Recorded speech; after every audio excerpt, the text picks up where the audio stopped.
பாஸ்டனில் இருக்கிற ஒரு ஹாஸ்பிட்டலில் ஆன் தான்டைக்னு ஒரு டாக்டர் இருந்தாங்க. அந்த ஹாஸ்பிட்டல் கேன்டீனில் மக்கள் பொதுவாக தண்ணியை விட பெப்சி, கோக் மாதிரியான சோடாஸ் அதிகமாக குடிக்கிறாங்கன்னு அவங்க நோட் பண்ணாங்க.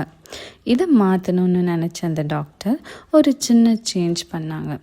கேன்டீனோட மெயின் ஃப்ரிட்ஜில் சோடா கூடவே தண்ணி பாட்டில்ஸையும் அதிகமாக அடுக்கி வச்சாங்க. கேன்டீன்ஸோட எல்லா கார்னர்ஸ்லையும் பில்லிங் கவுண்டர்ஸ் பக்கத்துலேயும் பேஸ்கெட்டில் நிறையா தண்ணி பாட்டில்ஸை ரொப்பி வச்சாங்க. அடுத்த 3 மாதத்தில் சோடாவோட விற்பனை 14.4% குறைஞ்சிது.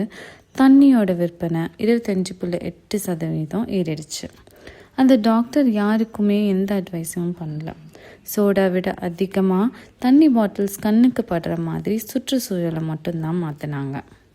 நம்ம எல்லோருமே மோட்டிவேஷன் வந்தால் தான் ஒரு விஷயத்தை பண்ண முடியும்னு அதுக்கு பெரிய ஹைப் கொடுக்குறோம்.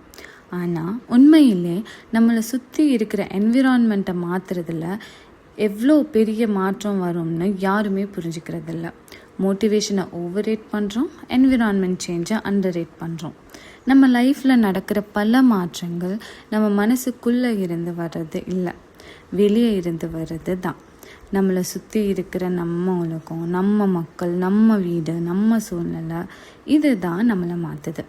நம்மளோட ஒவ்வொரு செயலும் நம்ம எப்படிப்பட்ட பர்சனுங்கிறதையும் நம்ம எந்த சூழ்நிலையில் என்ன பண்ணுறோம்னு பொறுத்து தான் இருக்குது. ஸோ உங்கள் பிஹேவியரை மாற்றணும்னா உங்கள் என்விரான்மெண்ட்டை மாற்றுங்க. தினமும் நம்ம செய்கிற பல விஷயங்கள் நம்ம ரொம்ப யோசித்து திட்டமிட்டு நம்ம சாய்ஸ் படி செய்கிறதெல்லாம் இல்லை. நம்ம கண்ணு முன்னாடி என்ன ஆப்ஷன் ரொம்ப சுலபமாக கிடைக்குதோ அதை தான் நம்ம பண்ணுறோம். உதாரணத்துக்கு கிச்சன் ஷெல்ஃப் மேலே ஒரு பிஸ்கெட்டோ சிப்ஸோ இருந்தால் பார்த்த உடனே எடுத்து சாப்பிடுவோம், பசிக்கலைனாலும். அதே மாதிரி டாக்டர் சொன்ன டேப்லெட்டை பெட்டு பக்கத்துலேயே வச்சுருந்தோன்னா நம்ம கண்டிப்பாக அதை போட்டுக்க மறக்க மாட்டோம். கிளாஸில் மொண்டு தண்ணி குடிக்கிறத விட காலையிலேயே பாட்டில்ஸில் தண்ணி ரொப்பி வச்சுருந்தோன்னா நம்ம நிறைய தண்ணி குடிப்போம். சுருக்கமாக சொல்லணும்னா, நீங்கள் பார்க்குற விஷயத்தில் ஒரு சின்ன சேஞ்ச் கொண்டு வந்தீங்கன்னா அது நீங்கள் செய்கிற விஷயத்தில் நிறைய சேஞ்ச் கொண்டு வரும். சரி, டிஎன்பிஎஸ்சி பாயிண்ட் ஆஃப் வியூவில் உங்கள் சரௌண்டிங்ஸில் நீங்கள் செய்ய வேண்டிய 5 மாற்றங்களை பார்க்கலாம். உங்களோட வீட்டில் படிக்கிறதுக்குன்னு ஒரு ஸ்பெசிஃபிக் ஸ்பேஸை, இடத்த உருவாக்குங்க. அது படிக்கிறதுக்காக மட்டும் யூஸ் பண்ணுங்க. அது ஒரு தனி ரூமாக இருக்கலாம், இல்லை ஒரு டேபிள் மட்டும் சேராக இருக்கலாம், ஏன் ஒரு மூலையில் விரித்து வச்ச பாய் பக்கத்தில் ஒரு ஸ்டடி டெஸ்க்காக கூட இருக்கலாம். உங்களுக்கு எது கம்ஃபர்டபுளோ அதை ஃபிக்ஸ் பண்ணுங்கள். ஆனால் அந்த இடம் ஃபேனுக்கு அடியில் இருக்கணும், சுற்றி சத்தம் கம்மியாக இருக்கணும், நல்லா வெளிச்சம் வர இடமா இருக்கணும். மெயினாக அந்த இடத்த நீங்கள் படிக்கிறதுக்கு மட்டும்தான் யூஸ் பண்ணணும். அடுத்த ஸ்டடி டைம் அப்போது நீங்கள் எந்த புக்கில் எந்த பேஜ் படிக்க போகிறீங்களோ அதை எப்போதும் அந்த ஸ்டடி ஸ்பேஸில் திறந்து வச்சுருங்க. அடுத்த வேலையை சுலபமாக தொடங்க அதுக்கான வழியும் சுலபமாக இருக்கணும். ஒரு முக்கியமான விஷயம், அங்கே ஒரு புக், ஒரு நோட் புக், ஒரு பென் மட்டும்தான் இருக்கணும். மற்ற எல்லா புக்ஸையும் மற்ற எல்லா விஷயங்களும் தூரமாக எடுத்து வச்சுருங்க. உங்கள் மொபைலில் இருந்த இன்ஸ்டாகிராமை ஃபஸ்ட்டு டெலீட் பண்ணுங்கள். அக்கௌண்ட்டே இல்லை, அந்த அப்ளிகேஷனை மட்டும்தான்.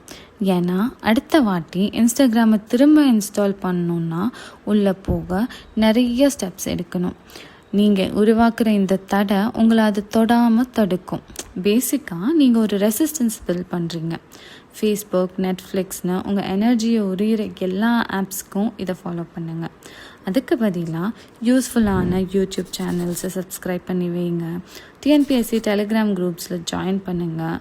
இல்லை படிக்கும்போது வர டவுட்ஸு கேட்க ஜெமினாய் மாதிரியான ஆப்பை டவுன்லோட் பண்ணி ஃபோனை அன்லாக் செஞ்ச உடனே கண்ணில் படுற மாதிரி முன்னாடியே வச்சுடுங்க.